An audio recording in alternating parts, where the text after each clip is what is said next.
você tiver com um problema de conteúdo, você pede o chat GPT, ele te dá. Eu falei, camarada, então quer dizer que a partir de agora, a pessoa vai estar ouvindo um vídeo, ela não está falando, não vai estar recebendo a unção, a pregação do evangelho através de uma pessoa, vai ser uma máquina, vai ser inteligência artificial. Ele falou, é assim. E agora, o que os estudiosos dizem? Que essa voz espiritual vai dar conselhos.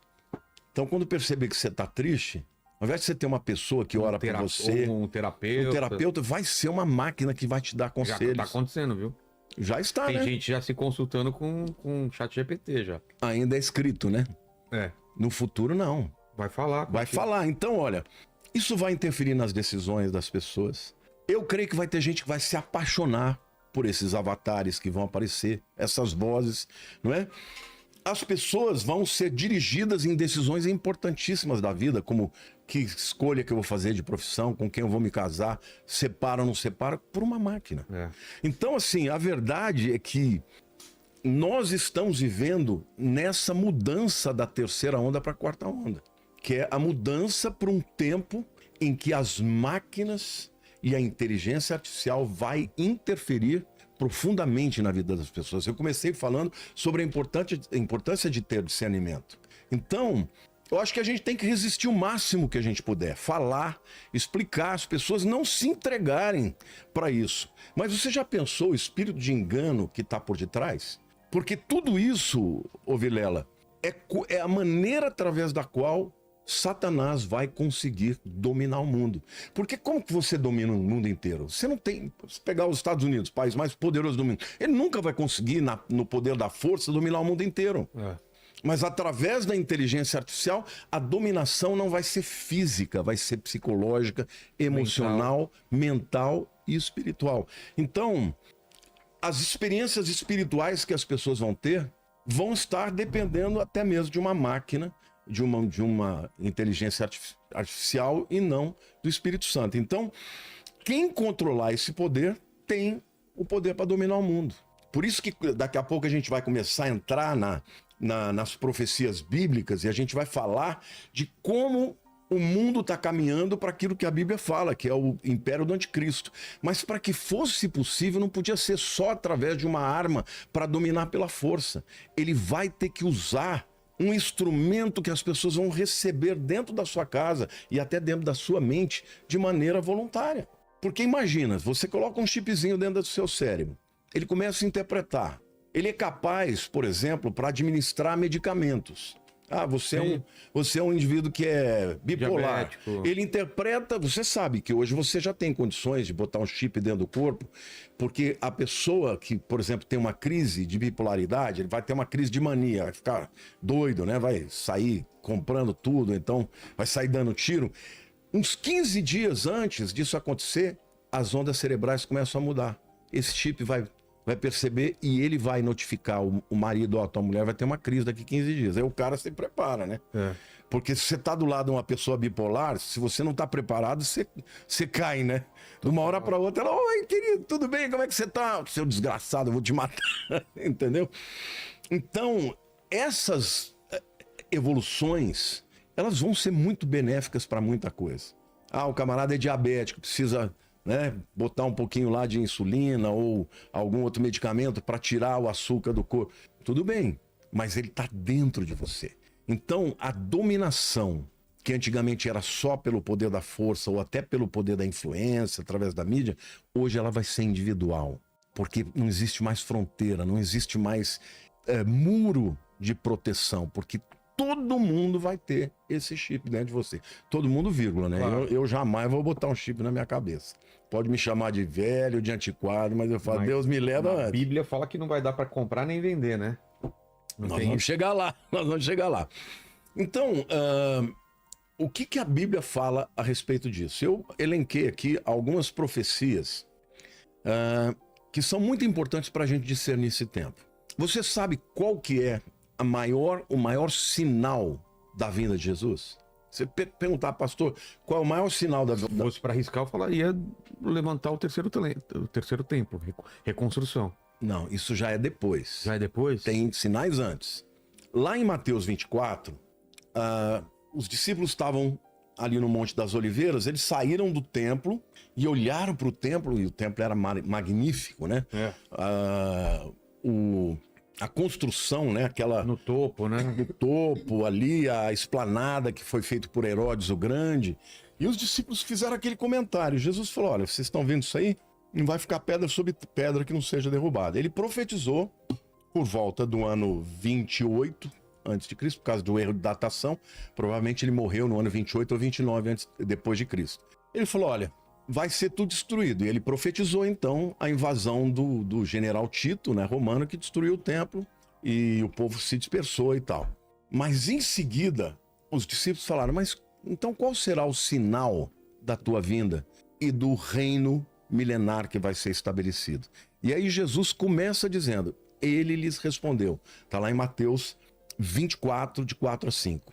Vede que ninguém vos engane, porque virão muitos cristos em meu nome dizendo, eu sou o Cristo, e enganarão a muitos. Este é o primeiro sinal, é o engano. E o que é o engano? É aquilo que parece, mas não é. Olha, eu durante muitos anos eu interpretava esse texto aqui dizendo, olha, vai ter gente dizendo eu sou Jesus, né? Aí não está falando do Henrique Cristo, né? Não é isso. Na verdade, a palavra Cristo é uma palavra grega que traduz o substantivo Messias, Mashiach, no hebraico. E quem era o Messias? Era o camarada que iria trazer paz mundial e queria ser tipo um salvador de Israel. Então, hoje, esses falsos cristos, o anticristo vai ser de fato um destes falsos, né? Mas eu estou começando a pensar na possibilidade concreta de achar que vai ter várias pessoas que vão ocupar, a inteligência artificial que vai ocupar este papel de ser o salvador da pessoa. Porque hoje, quando que é? Uma pessoa precisa de Deus. Ela procura um pastor ou um padre, pede oração, pede conselho. Daqui a pouco, esses camaradas vão ser substituídos por quem? Pela inteligência artificial. Então, cada vez mais os salvadores vão ser objetos de engano, porque eles não são inspirados pelo Espírito Santo, eles não são dirigidos pelo Espírito Santo. Então, o que eu acredito que o principal objetivo de Satanás hoje é criar uma sociedade enganada. E como é que a sociedade é enganada? Ela é enganada, em primeiro lugar, quando ela é negacionista. Quando a verdade está diante dos olhos dela, ela não enxerga.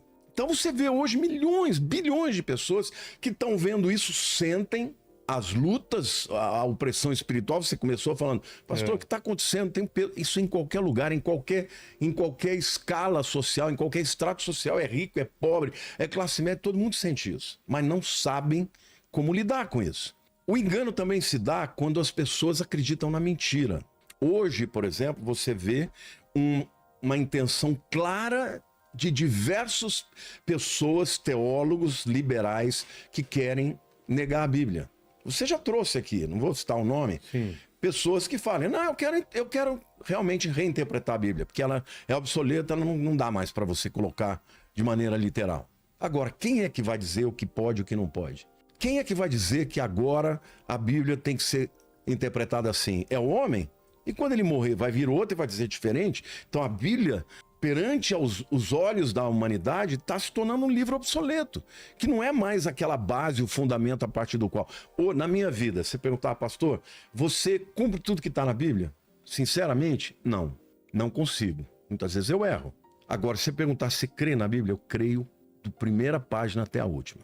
Então, quando eu ajo diferente do que está lá, eu falo para Deus, me perdoe, Senhor. Eu errei, eu não consegui.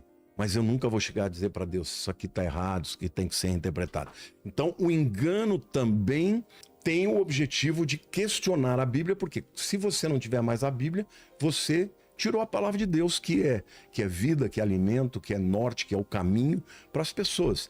Então, o engano hoje certamente é o principal sinal que nós vemos. O terceiro templo já vai acontecer dentro da grande tribulação, aí o pau já vai estar comendo. Hoje, quando nós vemos essas coisas, a gente tem que saber efetivamente que o tempo que nós vivemos é um tempo em que ou você busca a Bíblia como porto seguro, ou você vai ser enganado. Vai ser enganado. Por isso que eu comecei aqui dizendo que nós estamos vivendo um tempo maravilhoso em que a internet manda os vídeos para o mundo inteiro, Vilela. Manda para o mundo inteiro. E muitas pessoas se convertem, mas daqui a pouco, até a internet, ela já vai estar eivada de um direcionamento de engano. Porque ele não vai mais entregar para todo mundo, não vai ser números, porque hoje o algoritmo ele entrega números.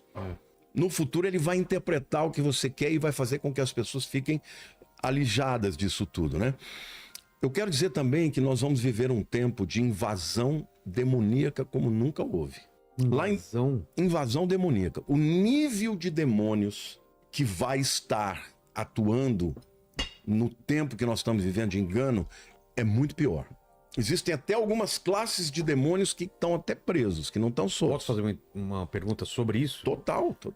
Quando teve a queda e 1/3 dos anjos caíram, esses anjos ficaram pela terra, foram para o inferno, ou o número de anjos caídos de demônios é o mesmo desde que eles caíram atuando aqui? É o mesmo. Então não vai ter um aumento nos últimos tempos de demônios. Não, mas tem alguns demônios... A ação deles que vai mudar. Não, alguns anjos, por exemplo, como aqueles de Gênesis capítulo 6, que fala dos nefilims. Sim.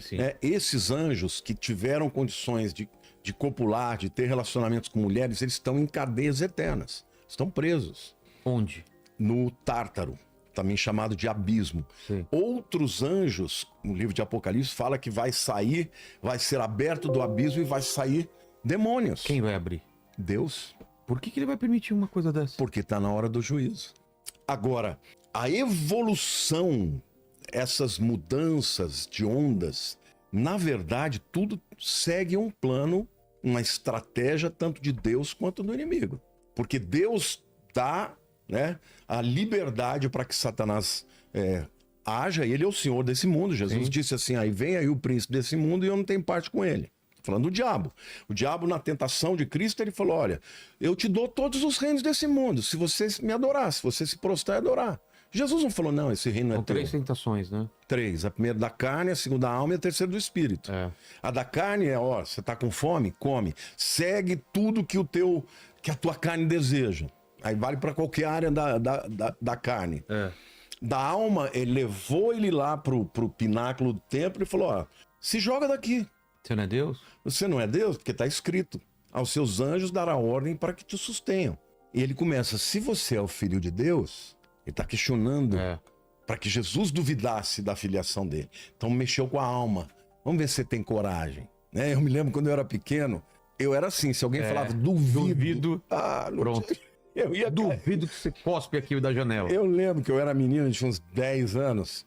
Tinha no prédio que eu morava um menino riquinho, né? E ele era muito chato. E ele vinha, comprava os presentes, os brinquedos. O dono da bola, né? E aí vinha e falava, eu tenho, você não tem.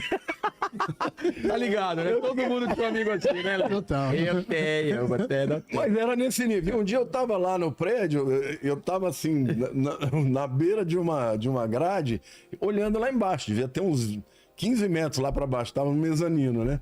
E ele chegou com... Eu sou velhinho, né? Teve 63 anos. Ele tava com um carrinho de controle remoto. Então chegou mostrando e tal, deu uma andada, aí chegou, entregou na minha mão e falou assim, eu duvido que você joga lá embaixo. Eu... Mas não pensou nem 2 vezes. Nem 2 vezes. A babá do menino falou, você tá louco? Custou uma fortuna. Eu falei, duvidou. Então, o diabo tava fazendo isso com Jesus. Eu duvido que você vai. E a terceira? E a terceira, é do Espírito. Ele abriu os olhos espirituais de Jesus e mostrou os reinos desse mundo.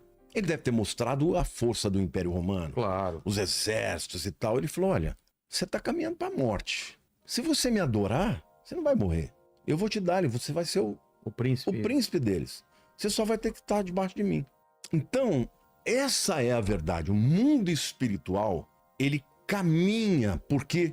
Desde o Gênesis, o plano de Deus para a humanidade é que o homem tivesse intimidade com Deus.